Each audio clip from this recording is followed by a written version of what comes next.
안녕하십니까? 역사에 숨겨진 보석 같은 이야기들을 통해 삶의 지혜와 영감을 나누는 시간입니다. 오늘 이 거룩한 성인의 이야기를 통해 하느님의 은총이 여러분의 삶에 가득하기를 기도하며 이 채널의 여정에 동참해 주신다면 더 큰 기쁨이겠습니다. 구독과 좋아요는 저희가 더 좋은 이야기를 만드는 데 큰 힘이 됩니다. 반세기, 즉 50년이라는 긴 세월 동안 그리스도의 거룩한 상처인 우상을 자신의 몸에 지녔던 한 평범한 사제의 삶에는 과연 어떤 신성한 신비가 숨겨져 있을까요? 오늘 우리가 만날 인물은 바로 피에트렐치나의 성 비오, 우리가 흔히 비오 신부님이라 부르는 분입니다. 피를 흘리는 오상과 수많은 놀라운 기적들, 그리고 사람들의 영혼을 꿰뚫어보는 능력까지. 비오 신부님의 삶은 회의주의가 만연한 현대사회에 던져진 살아있는 도전과도 같았습니다. 초자연적인 현상들과 영혼을 향한 불타는 사랑으로 가득했던 그의 비범한 일생은 하느님께서 지금도 우리 가운데 강력하게 당신을 드러내시며 불가능을 현실로 바꾸고 영혼과의 만남을 통해 수많은 인생을 변화시키신다는 사실을 우리에게 일깨워줍니다. 제1장 기원과 일은 부르심 이탈리아 남부 올리브나무와 포도밭으로 뒤덮인 언덕이 펼쳐진 캄파니아의 산악지대에 피에트렐치나라는 작은 마을이 있습니다. 1887년 5월 25일 바로 이곳에서 훗날 비오 신부로 알려지게 될 프란체스코 포르조네가 태어났습니다. 그의 아버지 그라치오 포르조네와 어머니 마리아 주세파 디눈치오는 가난하지만 신심이 매우 깊은 가톨릭 농부였습니다. 프란체스코는 기도와 정직한 노동, 그리고 성모님에 대한 깊은 신심이 일상의 리듬처럼 자연스러운 가정에서 태어났습니다. 그의 부모님은 비록 물질적으로는 가난했지만 그리스도교적인 덕으로 가득 찬 부유한 영혼의 소유자들이었습니다.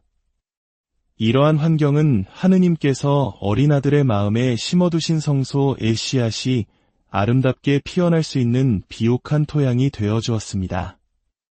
아주 어린 시절부터 프란체스코는 신앙심에 대한 비범한 경향을 보였습니다.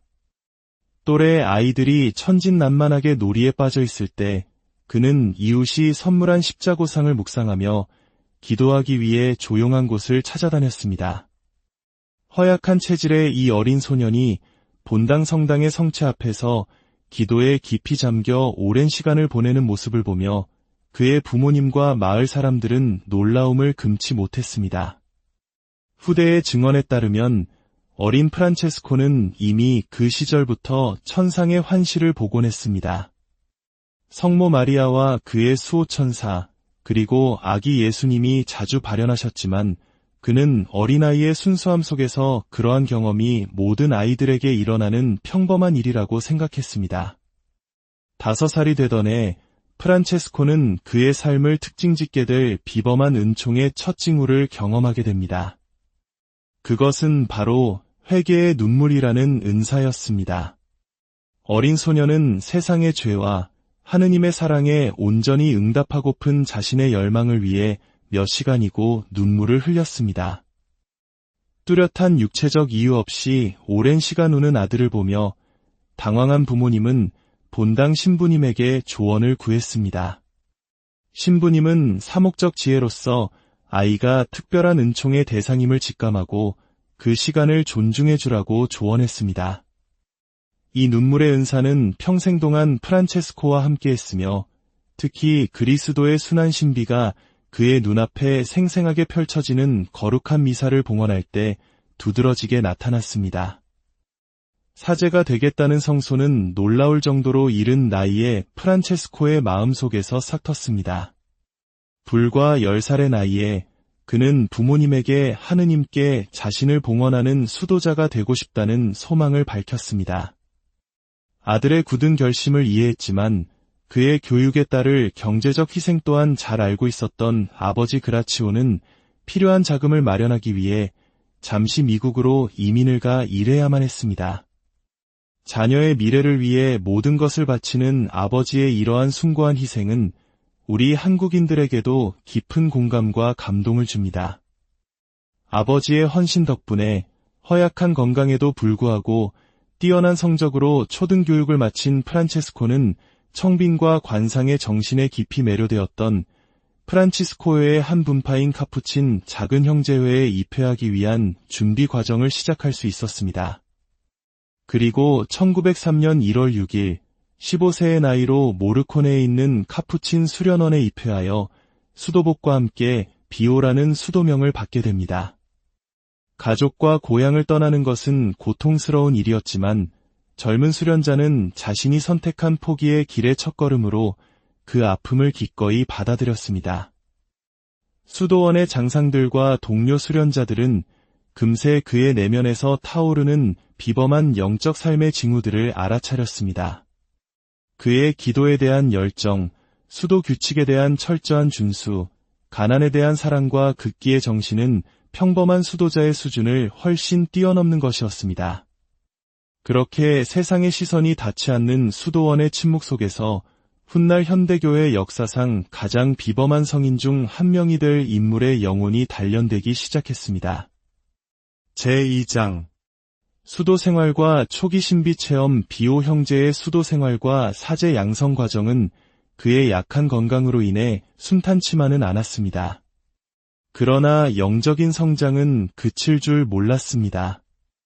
이 시기에 그는 신비신학의 대가들, 특히 십자가의 성요한의 저서를 깊이 탐독하며 하느님과의 일치를 향한 좁고 가파른 길을 걸어갔습니다.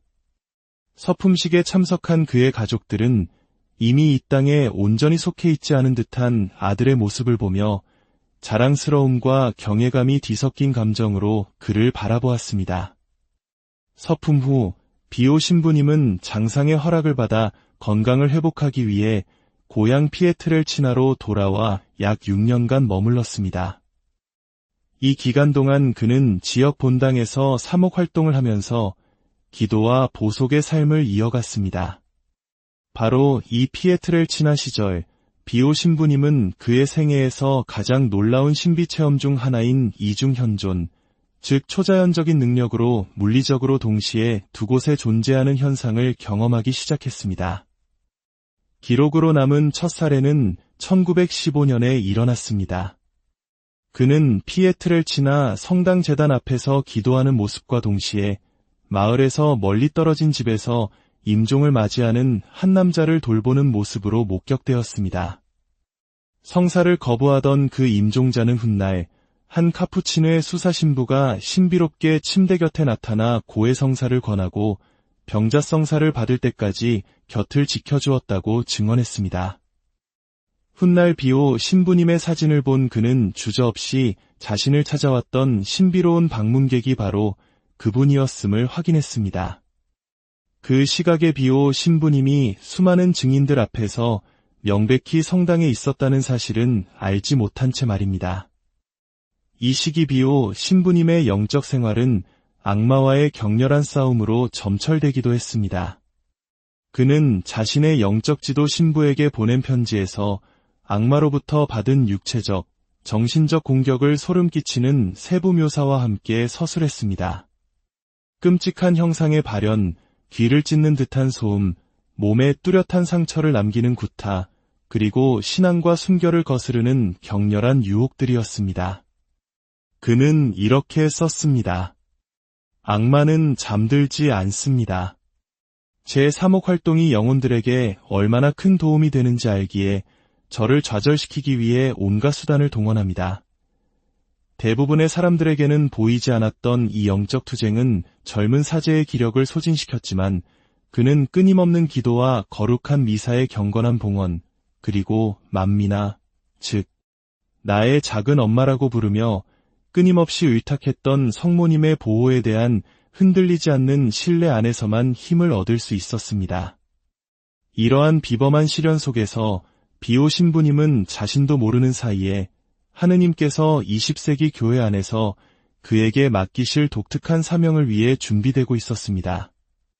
제3장 오상과 구원의 고통. 비오 신부님의 삶을 결정적으로 특징짓고 그를 전 세계에 알리게 된 사건은 1918년 9월 20일에 일어났습니다. 그의 나이 31세 때였습니다. 그날 그가 전해에 발령받아 머물던 산 조반니 로톤도 수도원의 작은 성당 십자고상 앞에서 기도하던 중 그는 극도의 망설임 끝에 오직 순명의 정신으로 장상에게만 털어놓은 환시를 보게 됩니다. 저는 우리 주님께서 십자가에 못 박히신 모습으로 인간들의 배은망덕, 특히 당신께 봉헌되어 가장 큰 은혜를 입은 이들의 배은망덕을 슬퍼하시는 것을 보았습니다. 그분의 상처에서 빗줄기가 뿜어져 나와 제 손과 발, 그리고 옆구리를 꿰뚫었습니다. 정신을 차렸을 때 저는 바닥에 쓰러져 있었고 온몸이 상처투성이었습니다. 비오 신부님의 몸에 나타난 상처들은 십자가에 못 박히신 그리스도의 5상처, 즉 오상과 정확히 일치했습니다. 양손과 양발, 그리고 오른쪽 옆구리에 나타난 상처였습니다. 이것은 단순한 피부 표면의 상처가 아니라 손과 발을 완전히 관통하는 구멍이었으며 끊임없는 고통을 유발하고 정기적으로 피를 흘렸습니다. 특히 미사를 봉헌할 때 출혈은 더욱 심해졌습니다. 그의 오상을 검사한 의사들은 당혹감을 감추지 못했습니다. 상처는 계속 열려 있음에도 불구하고 감염의 징후가 전혀 없었으며 오히려 기분 좋은 꽃향기를 풍겼습니다. 그리고 모든 의학적 논리를 거슬러 상처는 아물지도 시간이 지남에 따라 악화되지도 않았습니다. 그 후 50년 동안 세상을 떠날 때까지 비오 신부님은 그리스도 순환의 이 가시적인 표지를 자신의 몸에 지니고 살았습니다. 이로써 그는 교회 역사상 최초의 오상을 받은 사제가 되었으며 그토록 오랜 기간 동안 오상을 지닌 유일한 인물이 되었습니다. 산 조반니 로톤도의 수도자가 오상을 받았다는 소식은 순식간에 퍼져나가며 다양한 반응을 불러일으켰습니다. 수많은 신자들이 옛단 카푸친 수도원으로 몰려들기 시작했습니다. 상처 입은 그 신부님을 직접 보고 그의 중재를 청하기 위해서였습니다. 동시에 고해소에서 발휘되는 그의 비범한 은사에 대한 명성, 즉 영혼을 읽고 예언하며 영혼의 상태를 초자연적으로 아는 능력에 대한 소문도 빠르게 퍼져나갔습니다. 그러나 모든 반응이 긍정적이지는 않았습니다. 교회 내부에서조차 오상의 진위의 의문을 제기하는 회의적인 목소리가 높아졌습니다. 심리적인 원인을 제시하거나 심지어 비오 신부님이 사람들의 관심을 끌기 위해 자해를 한다는 비난까지 나왔습니다. 이러한 의혹들은 당시 교황청 검사성부의 여러 차례 공식적인 조사로 이어졌고 특정 기간 동안에는 그의 공적 사목 활동에 가혹한 제한이 가해졌습니다. 고해 성사를 주거나 영적 자녀들과 서신을 주고받는 것, 심지어 공개적으로 미사를 봉헌하는 것까지 금지되었습니다. 오상으로 인한 고통은 단순히 육체적인 것만이 아니었습니다. 비오 신부님에게 눈에 보이는 상처보다 훨씬 더 고통스러웠던 것은 자신이 호기심과 불신, 논쟁의 대상이 되었다는 내적인 괴로움이었습니다. 오직 숨어서 살고 죽기를 바랐던 그의 깊은 겸손은 자신을 둘러싼 세간의 관심으로 인해 끊임없이 상처받았습니다. 그럼에도 불구하고 그는 이 십자가를 영혼들의 구원을 위한 희생 제물로서의 자신의 소명의 일부로 받아들였습니다. 죄인들의 회개와 연옥 영혼들의 해방, 그리고 성직자들의 성화를 위해 그리스도의 고통과 결합하여 자신의 고통을 봉헌했습니다.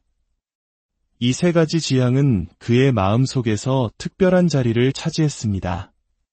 비오 신부님의 오상은 그리스도의 구원 사업에 동참하는 가시적인 표지가 되었지만 그것은 그의 전체 고통의 작은 일부에 불과했습니다.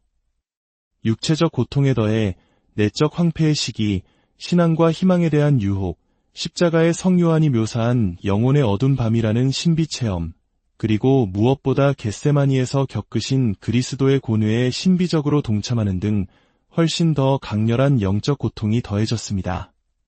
그러나 낮이 되면 그는 평온한 미소로 신자들을 맞이하고 피곤한 기색 없이 끝없는 고해를 들어주며 전 세계에서 쏟아지는 수많은 기도, 요청에 인내심 있게 응답했습니다. 숨겨진 고통과 외적인 평온함 사이의 이러한 대조는 그의 성덕에 가장 경탄할 만한 측면 중 하나를 이루었습니다. 제4장 고해소의 사도 고해소는 비오 신부님 사도직의 심장이었습니다. 그의 비범한 카리스마가 영혼들의 구원을 위해 가장 직접적으로 발휘되는 장소였습니다.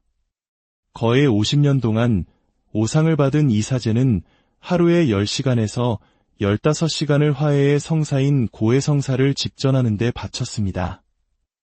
전 세계 각지에서 산 조반니 로톤도를 찾아온 수천 명의 참회자들의 고백을 무한한 인내심으로 들어주었습니다. 그에게 고해를 보기 위한 대기 주른동이 트기 전부터 형성되었고 신자들이 영혼의 가장 깊은 곳까지 꿰뚫어보는 듯한 이 비범한 고해사제 앞에 잠시 무릎을 꿇기 위해 며칠을 기다리는 일도 드물지 않았습니다. 고해소에서 비오 신부님의 사목을 특별하게 만든 것은 바로 심령을 꿰뚫어보는 은사, 즉 영혼을 읽는 초자연적인 능력이었습니다. 수많은 증언들은 그가 참회자들에게 잊어버렸거나 의도적으로 숨긴 죄를 상기시켜주고 비밀스러운 의도를 드러내며 미래의 영적 위험에 대해 경고하고 심지어 자연적인 방법으로는 결코 알 수 없는 참회자의 삶의 정황을 상세히 이야기했다고 전합니다. 그러나 그의 고해소에서의 엄격함은 유명했습니다. 그는 진정한 회개의 기미가 보이지 않는 사람들을 가혹하게 꾸짖는 것을 주저하지 않았으며 참회자가 중대한 죄를 의도적으로 숨기거나 개선의 의지가 부족하다고 판단될 때는 사죄를 거부하기까지 했습니다. 한 참회자는 이렇게 말했습니다. 내가 비오 신부님께 고해하는 이유는 내 영혼을 구원하고 싶기 때문이지 값싼 위로를 찾기 위해서가 아닙니다. 이처럼 겉으로 보이는 혹독함은 영혼에 대한 진정한 사랑과 죄의 심각성, 그리고 그 영원한 결과에 대한 깊은 이해에서 비롯된 것이었습니다. 가장 혹독한 질책 후에는 하느님의 무한한 자비를 확신시켜주고 영적 성장을 위한 실질적인 조언을 건네며 참회자를 위로하는 일도 잦았습니다. 더욱 놀라운 것은 다양한 국적의 참회자들과 소통하는 그의 능력이었습니다. 그는 외국어를 공부한 적이 없음에도 불구하고 프랑스, 독일, 영국, 폴란드, 헝가리 등 여러 나라 사람들과 심지어 일부 아시아 국가 출신들까지 모국어로 고해하고 이해할 수 있는 답변을 들었다는 기록된 증언들이 존재합니다. 이 언어의 은사는 모든 민족의 영혼들에게 다가가도록 선미께서 계획하신 그의 사목이 얼마나 비범했는지를 보여주는 또 다른 증표였습니다. 비오 신부님에게 고해소는 단순히 죄를 사해주는 장소가 아니라 통합적인 영성 지도의 공간이었습니다. 그의 많은 참회자들은 평생의 영적 자녀가 되어 수년 또는 수십 년에 걸쳐 이어지는 영적 지도 관계를 유지했습니다. 그는 영적 자녀들에게 4가지 기둥에 기반한 그리스도교적 삶의 프로그램을 제시했습니다. 잦은 고해 성사, 가능하다면 매일 영성체, 정기적인 영적 독서, 그리고 매일의 묵상 기도였습니다. 그는 기도하고 걱정하지 마십시오라고 조언하곤 했는데 이 단순한 문장 안에 하느님의 섭리에 대한 온전한 신뢰의 영성이 압축되어 있었습니다. 제5장 초자연적 은사와 기적 비오 신부님의 삶을 장식한 수많은 초자연적 은사들 가운데 가장 비범하고 잘 기록된 것 중 하나는 바로 이중현존, 즉 동시에 두 곳에 물리적으로 존재하는 능력이었습니다. 성인들에게서도 극히 드물게 나타나는 이 현상은 신학자들과 연구자들을 당혹게 할 정도로 빈번하고 다양한 상황에서 나타났습니다. 가장 유명한 사례 중 하나는 제2차 세계대전 중 이탈리아군의 카도르나 장군이 겪은 일입니다. 그는 자신의 막사 텐트로 들어온 한 카푸친의 신부가 임박한 적의 공격을 경고해 주어 수많은 생명을 구했다고 증언했습니다. 몇 년 후 산 조반니 로톤도를 방문한 장군은 비오 신부님이 바로 그 신비로운 방문객이었음을 즉시 알아보았습니다.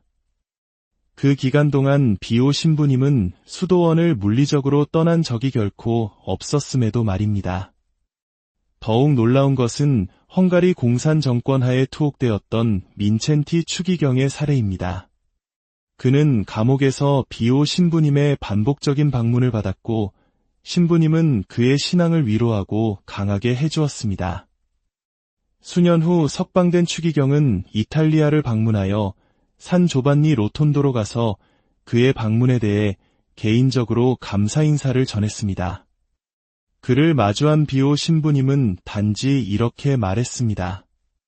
추기경님, 그 감옥에 들어가는 것이 얼마나 어려웠는지요.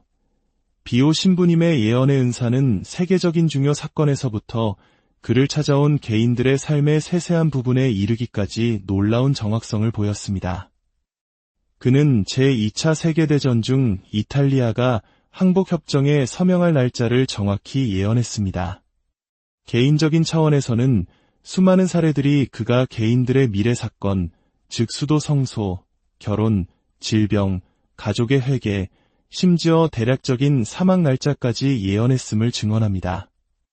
비오 신부님과 관련된 또 다른 신비 현상은 초자연적인 향기의 인지였습니다. 수많은 사람들이 장미, 제비꽃, 유향 또는 형언할 수 없는 향기의 혼합으로 묘사되는 설명할 수 없는 향기를 맡았다고 증언했습니다. 이 향기는 특별한 영적 도움이 필요한 순간에 나타났으며 성인에 보이지 않는 현존의 표시로 해석되었습니다. 육체적 치유의 은사는 그의 사제 생활 내내 함께했으며 종종 극적인 방식으로 나타났습니다. 산 조반니 로톤도 수도원의 기록 보관소에는 오상을 받은 이 사제의 중재 덕분으로 여겨지는 과학적으로 설명할 수 없는 치유에 관한 수천 건이 서약 증언과 유료 기록이 보관되어 있습니다. 많은 사례가 말기암, 진행된 다발성 경화증, 돌이킬 수 없는 궤저 등 불치병으로 간주되던 질병들이 비오 신부님의 강복이나 그가 오상을 가리는 데 사용했던 장갑과의 접촉 후 완전히 사라진 경우들입니다.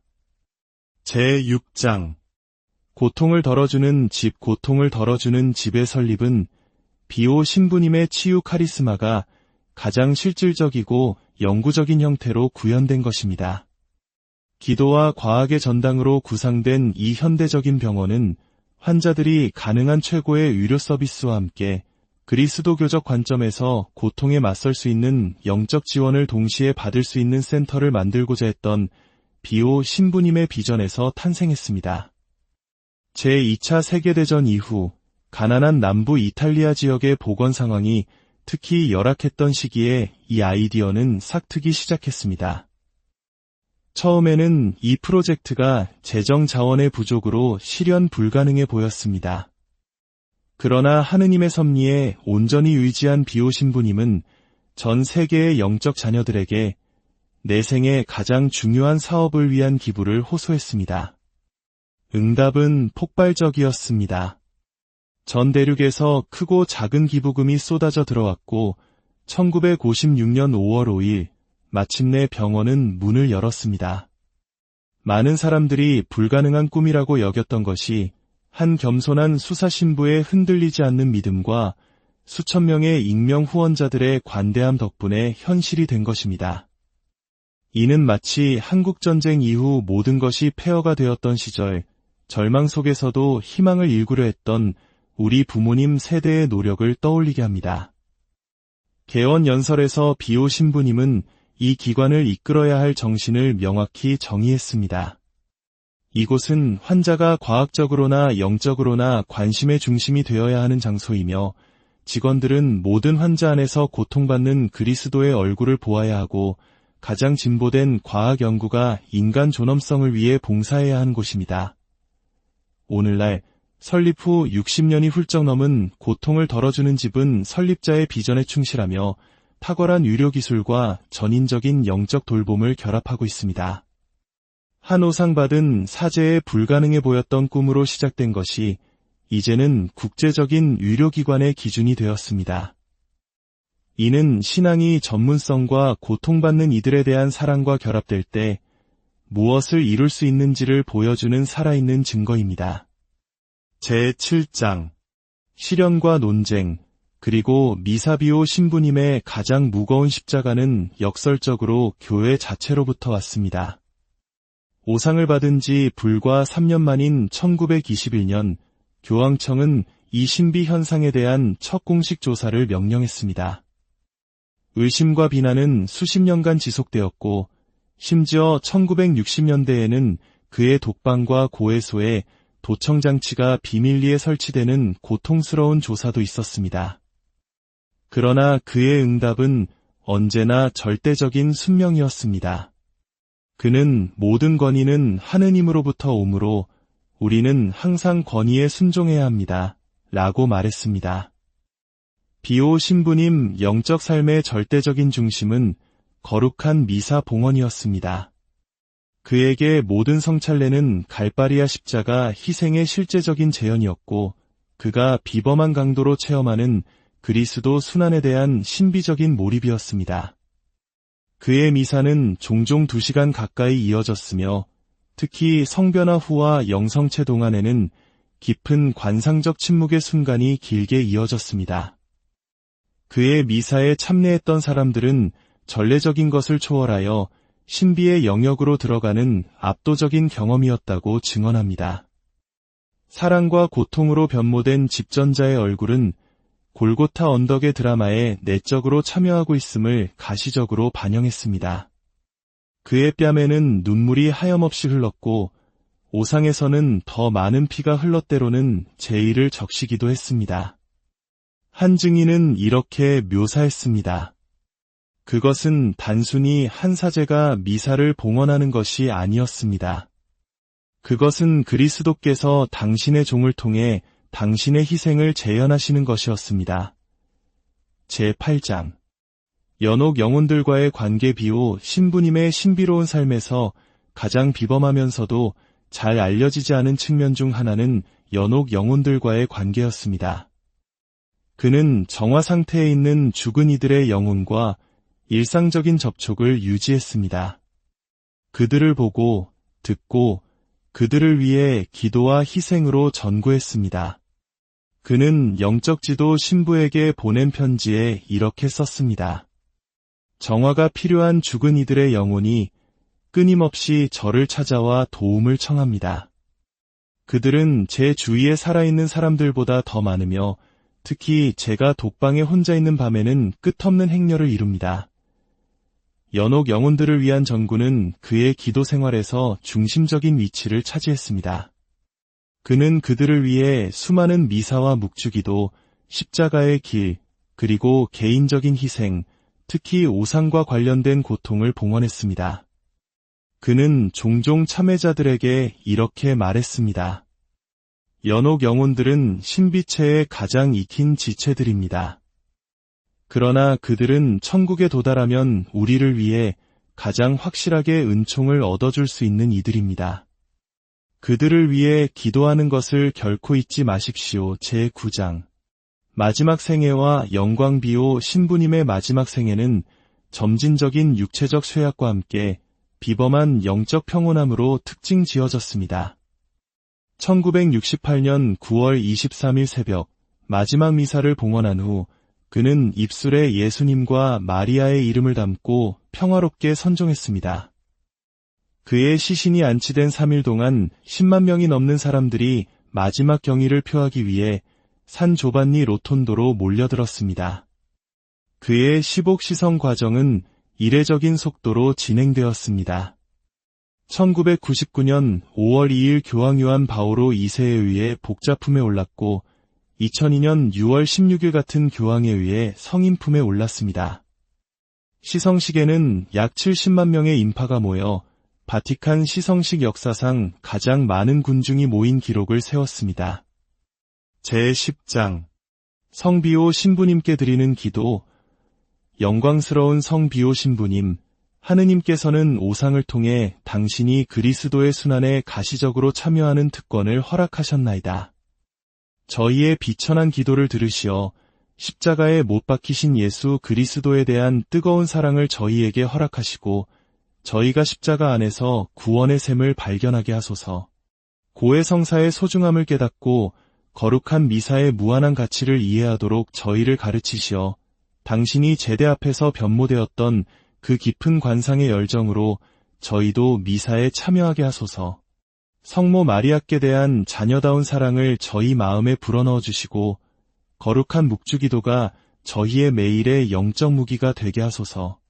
저희의 필요를 위해 전구하여 주시옵고 특히 이 은총을 간구하나이다. 병자들을 보호하시고 사제들을 축복하시며 당신이 세우신 기도 단체들을 돌보아 주소서. 저희의 마지막 시간이 다가왔을 때 당신의 영적인 현존으로 저희를 도와주소서. 유혹에서 저희를 지켜주시고 저희를 하느님의 심판대 앞에 데려가시어 저희를 영원한 생명으로 이끌어줄 자비를 얻어주소서. 그리스도와 영혼들을 위한 사랑으로 오상을 받으신 피에트렐치나의 성비오 신부님, 저희를 위하여 빌어주시어 저희도 당신과 함께 복된 하느님을 뵙는 기쁨에 이르게 하소서. 아멘. 오늘 이야기가 여러분의 마음에 깊은 울림과 평화를 주었기를 바랍니다. 하느님의 축복이